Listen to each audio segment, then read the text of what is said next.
Allah menyerukan hamba Allah kepada siapa? Subhanalladzi asra bi abdihi lailan minal masjidil haram ilal masjidil. Siapa abdinya di situ? Nabiyuna Muhammad. Berarti yang pantas dikata hamba siapa? Kita siapa? Bukan siapa-siapa. Bukan siapa? Mau jadi umat Nabi? Ngimpi. Saya mau bilang dulu, ini suatu hal yang nggak mungkin kalau kita bilang kita sebagai umat Nabi. Duduknya kita 3 jam ini, keluar 1 menit dosa lagi. Betul apa betul? Tapi insya Allah di sini kelihatannya saleh-saleha. Tapi bohong. Ini ciri khas saya Bapak Ibu. Ini ciri khas saya karena diundang ke Lombok ini karena tapi bohongnya. Tapi subhanallah, 3 jam duduk di sini, ibu, bapak, mau suka, mau nggak suka. Tadi ada baca maulid, ada. Ya Rabbi salli ala Muhammad, Ya Rabbi salli alaihi wasallim. Ada tadi baca. Sudah sampai selesai. Di dalam kitab Ta'lim Muta'allim, hamba Allah bersolawat kepada Nabi itu berupa doa. Setiap malaikat yang bersolawat kepada Nabi ini berupa istighfar, ampunan atau magfirah. Jika Allah yang bersolawat kepada Nabi ini berupa rahmah. Intinya salat. Jadi mau nggak mau keluar dari tempat ini, dosa kita pasti diampunin sama Allah. Mau nggak mau, suka nggak suka, keluar dari tempat ini, doa kita pasti dikabulin sama Allah. Mau nggak mau, suka nggak suka, malam ini Allah lagi curahkan rahmat kepada kita. Amin ya Rabbal. Mau cari di majlis yang seperti apa kita di sini lagi? Ini kalau boleh dibilang dunia ini, majlis seperti ini paket komplit. Doa dikabul, dosa diampuni, kasih sayang Allah diberikan kepada kita. Alhamdulillah. Tapi siapa kita? Kok bisa dikatakan dari awal saya mengatakan kita duduk di dalam rumah Allah, kita duduk di dalam majlis yang mulia ini tidak karena keinginan, melainkan karena hidayah atau seretan petunjuk dari Allah. Tahu hidayah? Tahu? Bapak, Ibu kalau mau kemana aja tuh ada plang.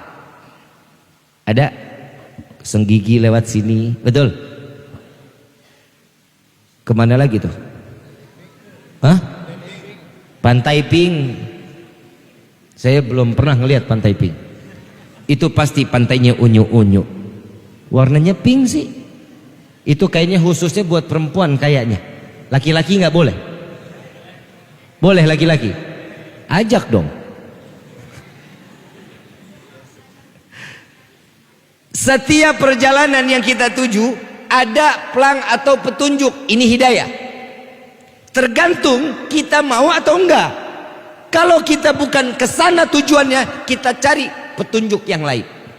Betul? Ini namanya hidayah. Tapi alhamdulillah Pak, saya teringat kalau masalah hidayah.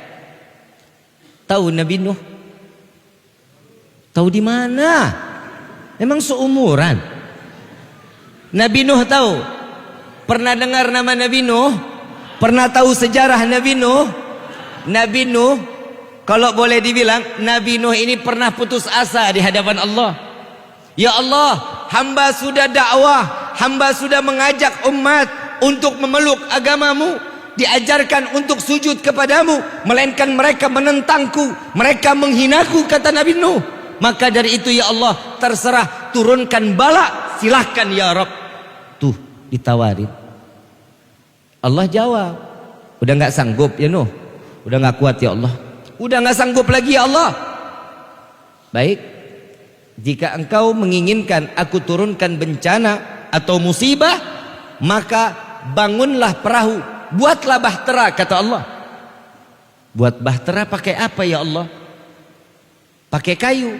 Kayunya dari mana ya Allah? Sedangkan di tempatku ini tidak ada kayu. Dikasih bibitnya. Dikasih bibit. Dikasih bibit, ditanam oleh Nabi Nuh sampai bertumbuh dengan begitu besarnya pohon tersebut.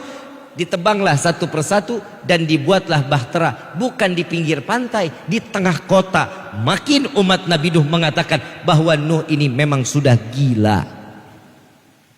Kalau kita bikin perahu di pinggir pantai pada di tengah kota, pinggir pantai biar dekat untuk ketemu air, ketemu airnya.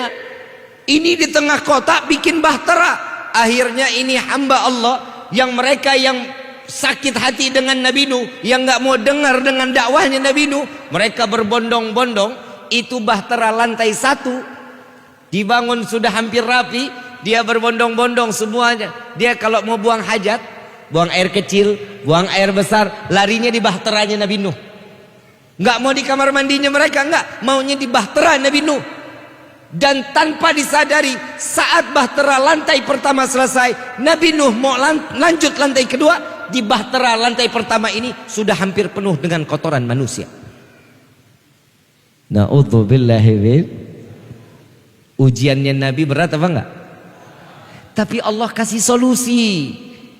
Kita ujian baru corona kemarin sudah puyengnya luar biasa.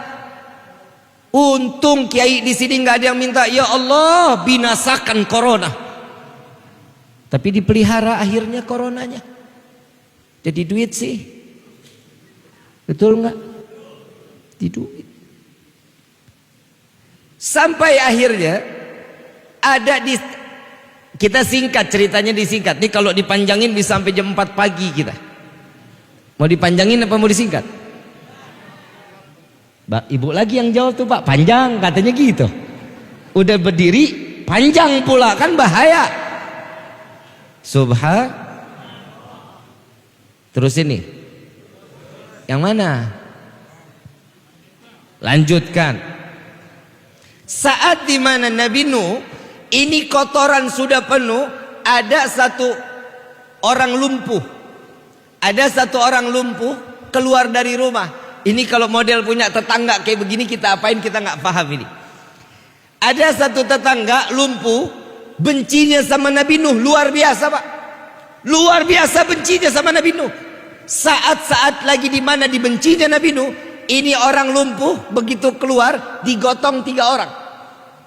Dipangkul 3 orang, ditanya, "Tuhan mau kemana?" "Saya mau buang air besar," katanya.